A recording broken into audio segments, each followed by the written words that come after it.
დღევანდელ ფორუმზე პირველ რიგში რატომ არის რომ მე-16 იმართება საქართველოს დედაქალაქში მსგავსი ფორუმი და რა უცხობს მსგავსი ფორუმების დედაქალაქში გამართვა? დიახ, თბილისის მდგრადი განვითარების მე-16 რეგიონალური ფორუმი იმართება. მე პირველ რიგში მადლობა მინდა გადაუხადო ყველა ჩამობრძანებულ სტუმარს ფორუმში მონაწილეობისთვის. ვფიქრობ, ძალიან მნიშვნელოვანია ამ ტიპის ფორუმები, ერთმანეთს გაუზიაროთ განსახორციელებელი გაკეთებული კარგი პროექტები, რომელიც დადებითია ქვეყნისთვის, ქალაქებისთვის. ჩვენ ძალიან ბევრი გვაქვს სასაუბრო, რადგან ბოლო წლების განმავლობაში ბევრი გაკეთდა ჩვენს ქვეყანაში, ბევრი გაკეთდა დედაქალაქში, თუმცა ყველაზე მთავარი რა სანამ ჩვენ პროექტებზე ვისაუბრებთ, ქალაქის და ზოგადად ქვეყნის მდგრად განვითარებაზე ვისაუბრებთ, ყველაზე მთავარი და მნიშვნელოვანი არის ის პოლიტიკა, რომელსაც მმართველი პარტია ქართული ოცნება დემოკრატიული საქართველო ახორციელებს.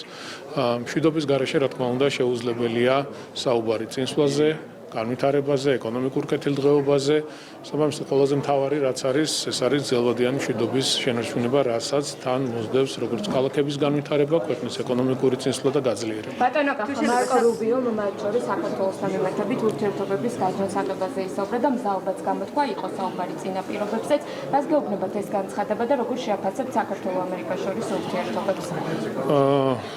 როდესაც დელეგაცია იმყოფებოდა საქართველოში, პრემიერ-მინისტრმა, რა თქმა უნდა, აბსოლუტურად ღიად ისაუბრა ჩვენი გუნდის პოზიცია და პოზიცია იცით, აქ დასამალი არაფერი არ არის, ამ ყველაფერზე ჩვენ თქვენ თანდასწრებით საუბრობთ, ღიად საუბრობთ, რომ სრული ინფორმაცია გქონდეს საქართველოს მოსახლეობას.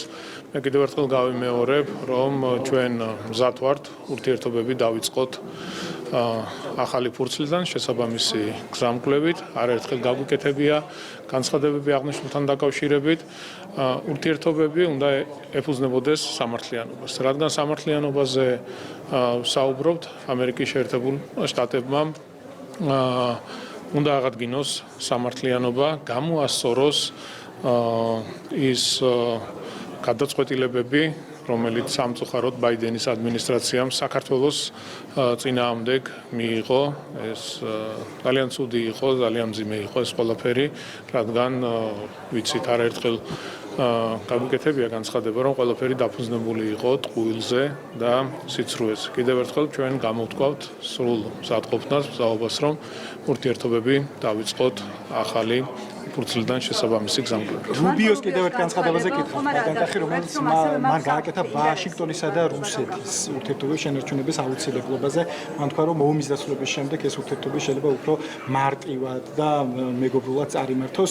რას ნიშნავს თქვენი მხრიდან, როგორ შეაფასებთ ამ განცხადებას, მით უმეტეს, როცა ჩვენ გვახსოვს ბევრი განცხადება თუნდაც იგივე უკრაინელი პოლიტიკოსების, ევროპელი პოლიტიკოსების მხრიდან, რომლებიც რუსეთთან ურთიერთობის ესკალაციაზე. ომის დასრულება, ვფიქრობ, ზოგადად ერთ-ერთი სერიოზული გამოწვევა ის რაც ხდება მსოფლიოში და ყველას სურვილია ჩვენიც რა თქმა უნდა რომ რაც შეიძლება ძალიან სწრაფად დასრულდეს ომი, კონფლიქტები, ვხედავთ რა პროცესები მიდის ახლო აღმოსავლეთში, ზოგადად თუ როგორი დაძაბული სიტუაცია მსოფლიოში და ეს რა თქმა უნდა ძალიან დიდ ზიანს აყენებს მსოფლიო ეკონომიკას, ზოგადად პროცესებს.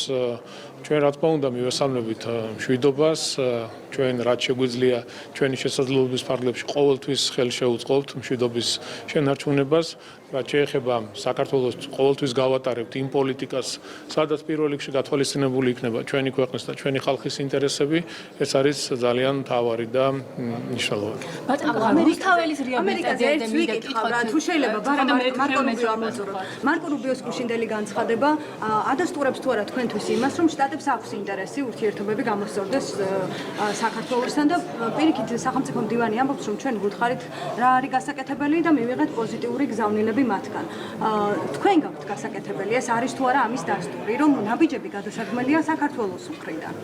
არ ვიცი, ეხლა მაგას დაკავშირებით ზუსტად გავაკეთე განცხადება, დამატებით ვერაფერს ვერ ვიტყვი იმ პოზიციასთან დაკავშირებით, რაც გვაქვს ჩვენ, ხო?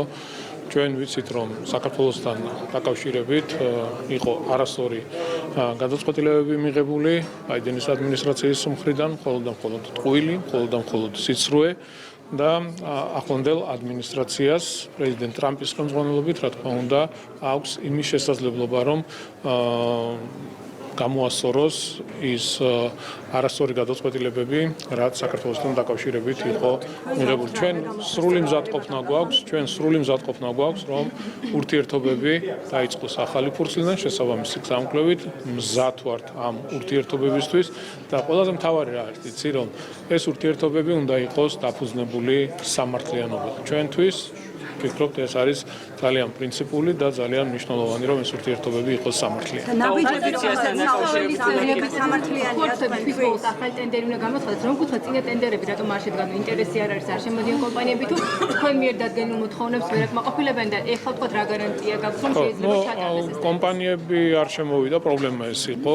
მოთხოვნები რა, ჩვენი მოთხოვნები რა არის კონკრეტული გამზირის რეაბილიტაცია, მიწისქვეშა კომუნიკაციების სრული მოწესრიგება და შემდეგ, რა თქმა უნდა, საგზაო ინფრასტრუქტურის განახლება თავისი საფეხმავლო ბილიკებით და ყველანაირად თავის გარე განათებებით და შესაბამისი ინფრასტრუქტურით და ინვენტარით. ან კომპანიები და ეხლა ოპოზიციასთან დაკავშირებით აი ნახოთ, რა მოვაცხადებთ და იმედია დაინტერესდებიან კომპანიები. ოპოზიციასთან დაკავშირებით უნდა გითხოთ, ბევრ თემაზე იყო ბოლო პერიოდში განხეთქილება, თუმცა ამჯერად მაგალითად პარტია ლელო განსხვავდება მოსაზრებით იმაში, რომ ბოიკოტი პარლამენტში შესვლაზე არ იყო სწორი გადაწყვეტილება. რას ფიქრობთ, რამდენად რა შეიძლება ნიშნავდეს მსგავსი განცხადება? ძალამატი შეიძლება სახელმწიფო შტატების პოზიციაზე ხო, ჩვენ ხომ ვიცით, რომ ეს ადამიანები თავიანთ მოსაზრებებს არ და ვერ გადმოცემენ. ისინი მთლიანად იმართებიან გარედან და რა მითითებებიც იქნება თუ ვიღაცა კონკრეტული ქვეყნის წარმომადგენელი ან პოლიტიკოსი რაიმე მესიჯს გააჟღერებს, ყოველთვის ცდილობენ, რომ იმას მოერგონ და არა ქვეყნის ინტერესიდან გამომდინარე იმოქმედონ. შესაბამისად, ყველაფერი ცხადი და ნათელია თუ რას არ მოადგენს ეს კონკრეტული პოლიტიკური დაჯგუფებები, რა ინტერესებით მოქმედებენ, ვინ მართავს, საიდან იმართება და ასე შემდეგ. საქართველოს ხალხთან და საქართველოს ინტერესებთან, რა თქმა უნდა, თანხმედრაში ნამდვილად არ არიან, აცდენილები არიან და ქართული საზოგადოება ხედავს ამ ყველაფერს და შესაბამისად, როდესაც ტარდება არჩევნები, ქართველი ხალხი იღებს შესაბამის გადაწყვეტილებას. ბატონ გახა, ევროინტეგრაციაზე კითხავთ თუ შეიძლება, რა ერთი კითხვა დაგვრჩა მხოლოდ მოლდოვას და უკრაინის განსაკუთრებით.